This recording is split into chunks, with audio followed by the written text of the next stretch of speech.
This shit just got dark. Apparently, Druski and Odell just got named as defendants in one of these cases. What the f is going on? Some lady is accusing them all of grape. What the f? That was interesting because Odell's been on some weird stuff. You know what I'm saying? I'm not surprised. I'm not very surprised by Odell. But I've never seen any type of weird behavior from Druski. So this is interesting. I also don't know if it's true. I don't know if it's true. You know what I'm saying? Especially with the Jay-Z situation that just came out and Jay-Z beat the case. It could possibly be extortion. But bro, the more I think about it, the more I'm like, wait a minute. Right. This kind of adds up. But then again, we don't know. We don't know officially. But bro, they've officially been involved and brought into these cases, and there's no real reports on this stuff. And I'm wondering why. Man, this might get dark fast, bro. This might get dark very fast. I don't believe it. I don't believe it. Welcome to the Coffee Pod. My name is Chishu Zed. I want to know you guys' immediate reactions when you guys saw this. It's like they don't care nowadays, right? It's like they're just allowing any type of chick to get behind any one of these cases and make any type of accusation. Not to mention, there was actually a statement released by Druski. It came via this post on the Shade Room that reads, Druski releases statement amid allegations of essaying a woman at a 2018 Diddy party. This allegation is a fabrication. Lies. So his official statement there reads, this allegation is a fabricated lie. I wasn't a public figure in 2018. That sounds about right. I was broke, living with my mom without any connections to the entertainment industry at the time of this allegation. So the conclusion of my name is truly outlandish. You know, this is probably the first time a man couldn't wait to go online and tell the world that he was broke, living with his mother. Goes on to say, my heart breaks for actual victims of abuse, but I'm fully confident that the evidence will expose this falsehood and individuals who are maliciously trying to game the system to peddle false narratives. So this is good. I'm glad he released a statement. I lean towards very heavily not believing this particular accusation. And of course, you'll have to show proof. And when the proof comes out, if there's proof, then of course, you know, we can all look at that and say, okay, there's enough proof here, we believe it. Until then, this looks like a bunch of BS. In addition to all this, I do think 2018, broke, living with my mom, that's motivational. Just side note to any man right now who's going through anything similar. You know, maybe you're living with your parents currently, and there's nothing wrong with that. As long as you have a plan, right? As long as you're not mooching, as long as you're not complaining about helping. I'm not talking to just anybody out there.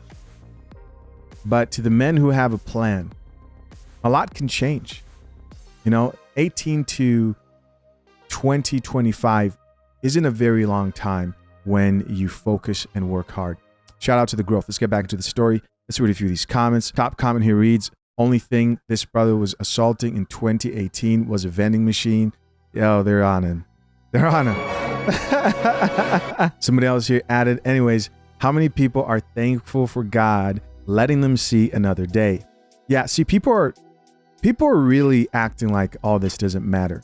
When you allow a bunch of false victims to get on the stand and to falsify claims in hopes that you're going to get some type of hush money because you don't want to ruin someone's reputation or image. Number one, you dilute the whole movement of you actually trying to find the real victims of Diddy.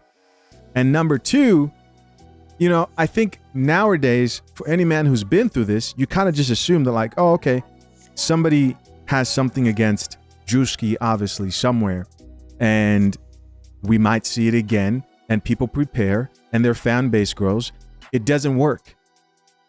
I'm just saying, it does not work the way they think they do. These people haven't caught on to the fact that the Me Too movement does not work the same way in today's day and age. There's another comment that says, I mean, living at your mom's house and too broke to go anywhere is a pretty good alibi.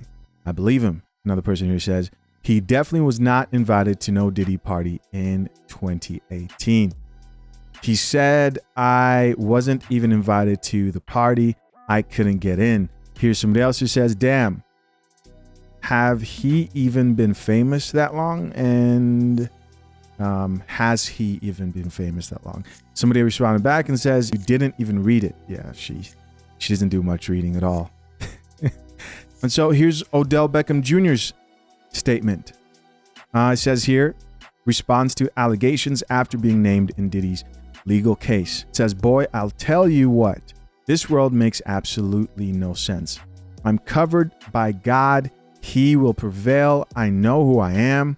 I know who you are. Keep your head. That name will be cleared. I don't know what that word there, then it says stupid. Top comment here says, have anybody noticed they've been targeting all the black male celebrities lately, but never included the white human trafficker who work in the White House?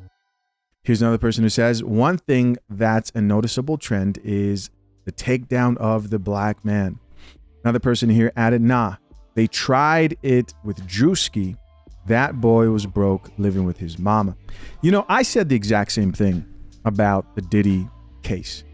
I said the exact same thing, particularly when the one allegation, which I think got proven false, with a chick who says she got invited to a party when she was like 14 or 13, got picked up by his team and met up with him. And let's just be real here. We know, if you really think about it, we know that Diddy wasn't scheduling these Uber pickups, these meetings, these hangouts by himself. And I said very clearly that I think it's very odd that only one person usually goes down in these type of situations. Now, when it comes to the topic of the white men who were involved, I think that's also a good point. The executives, the groupies, the people who are hanging around, the doorman at the event, the bodyguard who stayed with that person. Everybody sort of gets this blanket forgiveness when you really think about it. There are multiple people that had to be involved. I mean, guys, if you've ever planned just a party for yourself and your family, it's difficult to do it by yourself, right? You could plan something small for a small group of like 20 to 50 people. That takes coordination. That takes who's going to send this, who's going to bring this, you know? And I think that it's crazy none of those people are included in these type of takedowns. Listen, of course, curious to know what you guys think. Leave your comments and thoughts down below. I appreciate you as always checking out yet another episode of The Coffee Pod. Lastly, you guys already know, to my currently engaged and soon to be married men, do not hesitate to head over to fathershaverights.com. Make sure you secure the #1 guide to drafting a solid and legally binding prenuptial agreement for my men who value marriage. Plan to get married, get yourself that guide so you know how to draft a solid and legally binding prenuptial agreement. Free legal information for you. It's free. Everything's free with offer code REVIEW. Appreciate you guys. Talk soon. Peace.